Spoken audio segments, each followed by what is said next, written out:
일단 많은 분들이 물어보시는 게 경매 공부가 어렵다는 겁니다. 아마도 많은 것들을 완벽하게 하시려고 하니까 어려운 것 같습니다. 이 나선형 학습 과정을 이해하시면 도움이 되는데요. 제가 지어낸 건 아니고요. 이 권위 있는 교육학자 브루너의 이 지식 구조에 이 나선형 교육 과정이 나옵니다. 지식의 구조가 이와 같이 나선형으로 되어 있다는 건데요. 이렇게 학습을 해나갑니다. 처음에 여러분들 제일 중요한 게 이게 단계적인 위계가 있는 학습인 경우에는 기본 핵심을 먼저 아시는 게 중요해요. 많은 것들 한 번에 다 하시려고 하지 마시고 기본을 먼저 하시고 점점 더 학습의 난이도와 범위를 높여서 쭉 가시는 겁니다. 예를 들어 여러분들 경매 기본을 탄탄하게 하시고 차근차근 올라가시다 보면 여기서 특수 물건을 만나시는 겁니다. 이 위계적 그리고 누적적인 학습이 필요한 게 경매라고 생각합니다. 그래서 발달 단계가 올라갈수록 학습 경험도 많아지기 때문에 당부의 말씀드리자면 아주 쉬운 기본 핵심 먼저 공부를 하시고 차근차근 단계를 밟아가시길 바랍니다. 여러분들 경매는 왜 공부하시나요? 당연히 투자를 통해서 수익을 내시려고 하실 겁니다. 부동산으로 수익을 내는 방법은 굉장히 많지만 많은 분들이 관심이 있는 부분이 아무래도 아파트일 겁니다. 이 주택 부분에 한정해서 설명해 드리자면 이런 투자 방법이 있겠습니다. 여기서 단기 매도는 모든 경매인들이라면 한 번쯤 꿈꿔보시는 단타 투자입니다. 나머지 갭 투자부터 무피, 풀피 투자는 중장기 투자라고 볼 수 있죠. 단타와 장타에 다 장단점이 있습니다. 많은 부를 이루신 선배님들이나 성공하신 분들 보면은 보통 이 장타를 통해서 큰 자산을 이루셨습니다. 하지만 개인 상황에 맞춰서 단타도 필요할 수 있습니다. 근데 이제 많은 분들은 아무래도 공부할 시간도 없고 수익은 빨리 내고 싶으시기 때문에 단타를 또 원하시는 것 같습니다. 단타를 내가 하려고 하기 때문에 이런 입지나 흐름을 잘 몰라도 되는 거 아닌가? 이렇게 생각하실 수 있습니다. 단타를 하시더라도 이 경매 물건의 가치에 대해서 제대로 아셔야 되겠죠? 이를 위해서는 판단 기준이 필요합니다. 보통 단타 성공률이 높은 곳은 A급 입지가 아닙니다. A급 입지는 다들 아시죠, 여러분들? 다 구름대처럼 몰려서 이 낙찰가율이 올라갑니다. 그래서 오히려 B급이나 C급이지만 매도가 가능한 지역을 여러분들 전략적으로 선택하셔서 입찰을 많이 하시면 단타 성공하실 수 있는데 역으로 여러분들 이 우량 입지를 잘 아시면 B급, C급이 어느 곳인지 빠르게 파악하실 수 있지 않을까요? 그래서 어찌됐건 여러분들이 단타를 하시더라도 입지 공부가 필요합니다. 종종 이 수강생분들에게 아니면 회원님들에게 이런 메시지를 받곤 합니다. 나름 좀 싸게 받긴 했는데 그 후 시세가 계속 하락해서 좀 매도가 잘 안 됩니다. 이분들이 공통점이 있었어요. 거의 대부분 입지와 흐름에 대한 인사이트가 안타깝지만 없었습니다.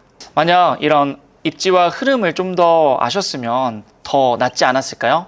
그래서 제가 오늘 간단한 특강을 준비한 겁니다. 저희 대표 변호사님인 정 변호사님께서도 이렇게 부동산은 사이클이 있고 흐름을 읽을 수 있을 때 경매를 더하면 수익이 극대화된다고 하셨습니다. 무조건 단타보다는 큰 사이클을 보시면서 입지와 흐름을 알면 도움이 된다라고 항상 말씀하십니다. 그래서 여러분들 경매든 일반 매매든 이 시세와 그래프만 보지 마시고 최소한의 다음 세 가지는 알고 투자하는지 객관적으로 한번 살펴보세요. 첫 번째, 투자 물건이 있는 도시의 인구 및 세대수 추이는? 두 번째, 신규 입주 공급량. 세 번째, 투자하려는 지역의 어떤 상급지, 대장 단지의 시세도 한번 파악을 해보세요. 이거 외에 체크해야 할 항목들이 너무나 많죠. 적어도 이 세 가지는 알고 하시는지 냉정하게 한번 살펴보세요. 여러분들 처음에 입지와 흐름을 어디서부터 시작하시죠? 맞습니다. 본인이 거주하시는 지역이나 직장이 있는 지역, 잘 아는 지역이죠. 근데 이것도 본인이 그냥 거주한다고 해서 잘 알진 못합니다. 제대로 잘 아셔야 돼요. 잘 아는 지역이 늘어나면 늘어날수록 흐름을 더 잘 파악하면 할수록 투자 기회와 투자 확률은 점점 더 올라갑니다. 그래서 여러분들이 공부를 하셔야 됩니다. 네, 안녕하세요. 행꿈사에서 경매 기초반을 담당하고 있는 윌쌤이라고 합니다. 반갑습니다. 이 흐름과 입지를 잡는 초간단 꿀팁을 주제로 제가 강의를 준비했습니다. 아무래도 이제 경매를 공부하시는 분들 중에서 프롭테크라고 하죠. 아실, 그리고 호갱노노 이런 것들 잘 사용하시는 분도 있지만 의외로 이런 사용법을 잘 모르시는 분도 많더라고요. 오늘 준비한 거는 흐름, 그리고 입지에서 교통과 교육을 빠르게 파악하는 손품 팁입니다. 원래 흐름을 제대로 파악하시려면 복잡한 데이터까지 보시면 좋습니다. 전업 투자자가 아니고선 이런 걸 언제 다 보겠어요. 참고로 이거는 KB부동산에서 제공하는 데이터 허브에 있는 자료입니다. 나중에 기회가 되면 제가 이 KB부동산 사용법도 알려드리겠습니다. 이런 것들 근데 다 꼼꼼히 챙겨보긴 힘듭니다. 워밍업으로 일단 입지 초보분들 위해서 아실에 있는 부동산 스터디에서 딱 필요한 기능만 알려드릴게요. 최고가를 파악해보세요. 관심 있는 지역의 이 시세 리딩 단지를 먼저 파악하셔야 됩니다. 다음으로는 대단지. 대단지란 건 아무래도 지역별 상징성이 있는 단지거든요. 이런 단지를 파악하고 계시면 그 외 물건을 검색하고 입찰하실 때도 굉장히 도움이 됩니다. 아실에 들어오시면은 이 화면입니다. 여기서 부동산 스터디는 좌측 하단에 있습니다. 최고가를 클릭해보면 기본값은 강남구입니다. 그러니까 아실도 강남을 좋아하네요. 뭐 신문에서 많이 언급됐던 이 현대 아파트라든지 눈에 띄는 단지들이 있습니다. 다른 지역으로 볼게요. 마침 제가 일주일 전에 행꿈사 유튜브 촬영차 다녀온 곳이 서울시 은평구입니다. 은평구로 조회해보니까 이 지역에서는 요 정도 가격까지 찍을 수 있구나, 이런 걸 알 수 있죠. 처음엔 기본값이 전체 평형인데 국민평수인 31에서 35평으로 필터링을 해봅니다. 그러면 이렇게 나오죠. 가장 비싼 아파트는 DMC 센트럴 차입니다. 15억을 가까이 가고 있습니다. 제가 연도를 역대급 불장이었던 시기인 2021년으로 돌려봤습니다. 무려 17억 2천까지 찍었던 단지입니다. 그래서 여러분들 은평구를 만만하게 보시면 또 안 됩니다. 그래서 DMC 센트럴 자이를 클릭하시면 해당 단지 지도로 바뀝니다. 그리고 이렇게 빨간색 이렇게 표시가 돼요. 세대수가 나오고 트리플 역세권인 디지털 미디어 시티역 바로 근처에 있습니다. 그래서 비쌀 수밖에 없겠죠. 그래서 이 단지 정보도 보실 수 있습니다. 그 다음엔 대단지를 보겠습니다. 대단지 뭐라고요? 지역별 상징성 있는 단지를 파악하는 데 도움이 된다. 대단지 클릭하면 이것도 강남구가 기본가십니다. 자, DH 퍼스티어 아이파크인데 와, 6,700세대입니다. 한 번쯤 다들 아실만한 음마 아파트가 4,400세대 이렇게 상징성 있는 단지를 공부하시는데 도움이 됩니다. 이번엔 이제 서울 전체로 필터링을 해봤습니다. 서울 전체에서 가장 대단지는 여기도 많이 들어보셨죠? 둔촌주공. 이제 올림픽파크 포레온으로 재건축이 되면서 12,000세대입니다. 무려. 그 다음으로 대단지가 송파구 가락동에 있는 헬리오시티입니다. 9,500세대고요. 그리고 이렇게 클릭해서 보시면 그 지역 주변도 파악할 수 있기 때문에 도움이 됩니다. 자, 경기도에서 가장 세대수가 많은 단지는 수원 한일타운입니다. 경험상 보면 이 수원 한일타운을 많은 분들이 모르세요. 자, 그래서 클릭을 해봤습니다. 수원시 장안구에 위치하고요. 마침 최근에 대형 평수가 경매로 나와 있더라고요. 그래서 관심 있는 분들 한번 경매 물건도 조회해 보시고요. 이 한일타운은 호재가 있습니다. 바로 교통호재인데요. 동탄 인덕원선 혹은 인덕원 동탄선이라고 부르는데 이 근처에 역이 생깁니다. 그래서 계속 주목을 받고 있는 단지이기 때문에 알고 계시면 도움 될 것 같습니다. 그리고 구성남이라고 하죠. 성남 원도심에 있는 산성역 자이푸르지오입니다. 여기도 거의 5,000세대입니다. 이렇게 해서 대단지 아파트를 한번 보시면 도움이 될 겁니다. 자, 이제 본격적으로 흐름을 파악하는 손품 간단히 알려드릴게요. 아실에서 이 매수심리라는 버튼을 눌러보세요. 매수심리 클릭하시면 어떻게 된다? 이거는 원래 원데이터는 KB부동산입니다. 그거를 이제 불러와서 가시적으로 보여주는 겁니다. 그래서 이 심리지수를 확인 가능한데 기본값이 아까 말씀드린 것처럼 매수 우위입니다. 매수 우위 이렇게 돼 있구나. 여기서 주황색 빨간 점이 하나의 기준점이죠. 이게 100입니다. 이것보다는 여러분들 매도세, 매수세로 보시는 게 좀 더 명확합니다. 이해하기도 쉽고요. 같은 화면인데 우측은 제가 마우스 커서를 이렇게 갖다 대봤습니다. 이 초록색이 여러분들 매도세입니다. 그리고 주황색이 매수세입니다. 처음에는 좀 헷갈릴 수 있어요. 이게 무슨 말인지. 자, 제가 정리해 드릴 테니까 집중해 보세요. 매도세는 쉽게 얘기해서 매도를 하려는 분이 얼마만큼 많냐. 매도하려는 분들이 많아서 매도세가 높아지면 물건이 더 많이 나오겠죠. 매수세는 말 그대로 매수를 하시려고 하는 분의 수요입니다. 그래서 이제 과거에 최근 역대급 불장을 한번 보면 이해가 쉽습니다. 2021년 전후에 매도세 초록색과 매수세인 이 주황색이 서로 만났습니다. 이 매칭이 될 때가 거래도 이루어지면서 가격이 굉장히 뜁니다. 이때도 가격이 많이 상승했던 구간이고 이때도 그렇죠. 그래서 지금은 어떠세요? 서로 만날 수가 없습니다. 물론 요즘 분위기가 좀 더 좋아졌어요. 하지만 아직 이 매도세, 매수세가 서로 만나기는 좀 쉽지 않은 상태구나 라는 걸 알 수 있습니다. 예를 들어 경기도로 가보면 경기도도 서울과 붙어있기 때문에 큰 차이는 없습니다. 그래서 간단하게 이거를 보시면은 큰 흐름이 어떤지 알 수 있겠다. 이번에는 호갱노노라는 어플 사이트를 이용해서 변동을 한번 눌러보시면 됩니다. 굉장히 간단하게 흐름을 파악할 수 있어요. 여기서 변동을 눌러보세요. 누르시면 이와 같이 나오는데 처음에 기본값이 1년이나 2년 전부터 현재 기준일 겁니다. 이것을 현재에서 호가로 바꿔주세요. 이게 포인트입니다.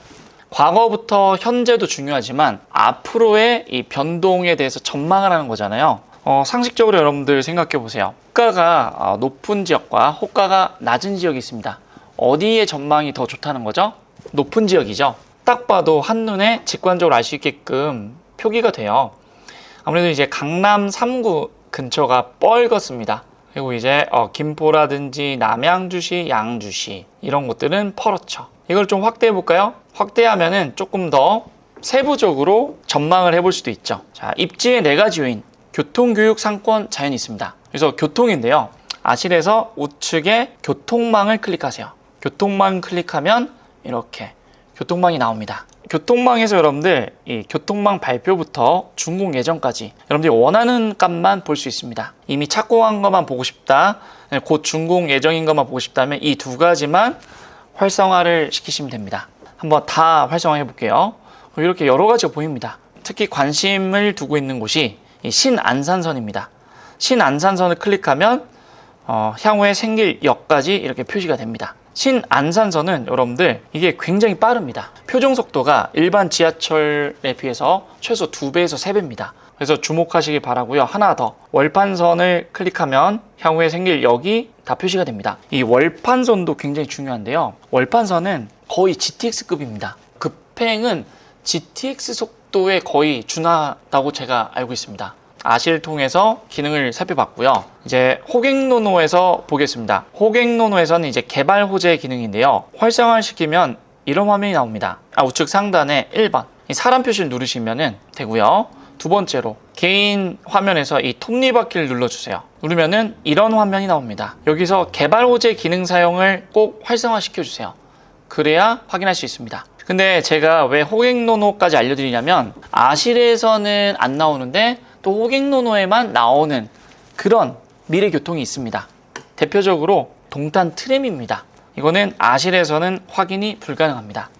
그래서 여러분들 아실과 호갱노노 번갈아 같이 쓰시면 좋을 것 같습니다. 자, 이제 두 번째 입지 요인인 교육 부분 제가 알려드릴게요. 자, 교육 부분 여러분들 주목하셔야 되는데 예전에는 이렇게 학업 성취도랑 특목고 진학률이 같이 그래프로 표시가 됐었어요. 하지만 이게 변경됐습니다. 이렇게 변경됐습니다. 예전보다는 좀 불편하죠. 그리고 여기 보시면은 과학고라든지 혹은 외고, 국제고 진학수로만 알 수 있어요. 즉 학업 성취도는 지금 보실 수 없습니다. 그리고 예전에는 어떤 지역별로 학업 성취도라든지 이런 것들을 바로 비교 가능했는데 지금은 불가능합니다. 하지만 장점이 있죠. 최근 학교 알림이 자료를 활용하고 있기 때문에 여러분들이 관심 있는 지역의 특목고 진학률 순서대로 이렇게 순위를 매겨놨어요. 그래서 이런 것들은 장점이 될 수 있습니다. 어떻게 보시냐면 첫 화면에서 학군 비교를 누르세요. 이렇게 화면이 나옵니다. 일단 강남구 기본값으로 되어 있어서 제가 은평구에 있는 구산중학교를 한번 추가해 봤습니다. 그럼 예전에는 그냥 서울시 강남구와 은평구 자체 중학교 수준을 통틀어서 비교가 가능했는데 지금은 그렇지 않아요. 중학교끼리만 비교가 가능합니다. 그래서 이 부분이 바뀌었다는 거 말씀드리고, 그래서 저는 리치고를 자주 사용합니다. 교육 부분에서 중학교, 학군이 제일 중요하기 때문에 중학교를 활성화시키고 학원과도 같이 활성화시키세요. 이렇게 화면이 나옵니다. 은평구는 상대적으로 이 교육 요인이 열악한 지역입니다. 보시면은 웬만한 지역은 이 중학교 등급을 매길 때 A급이 꽤 보인 데가 있는데요. 근데 여기는 A가 하나도 없습니다. 이런 화면이 나오고요. 은평구에서는 학원이 제일 많은 곳이 부산역 인근입니다. 약 132개가 있고요. 좀 아래로 내려오면 서대문구 쪽의 학원을 또 이용하실 수도 있어요. 제가 응암동에 있는 영락중학교를 클릭해봤습니다. 클릭해보면 진학률이라고 해서 보이시죠? 이제 아실과 큰 차이점은 아실에서는 확인이 안 되는 이 자사고 진학률까지 리치고에서 확인이 가능하다. 이 영락중학교에서는 2.6%를 특목자사고에 진학시켰고 이 수치는 서울상이 79%다. 많이 낮네요. 그죠? 이렇게 볼 수 있습니다. 그리고 기본 정보를 누르시면 이 학교의 설립일이라든지 학생수, 학급수 등을 확인하실 수도 있어요. 제가 알려드렸으니까 꼭 여러분들이 활용을 해보셔야 됩니다. 활용하시다가 궁금하시면 언제든지 저희 행꿈사나 저 윌쌤에게 물어보시면 좋을 것 같습니다. 자, 오늘 준비한 내용은 여기까지고요. 앞으로도 더 좋은 영상으로 찾아뵙겠습니다. 감사합니다.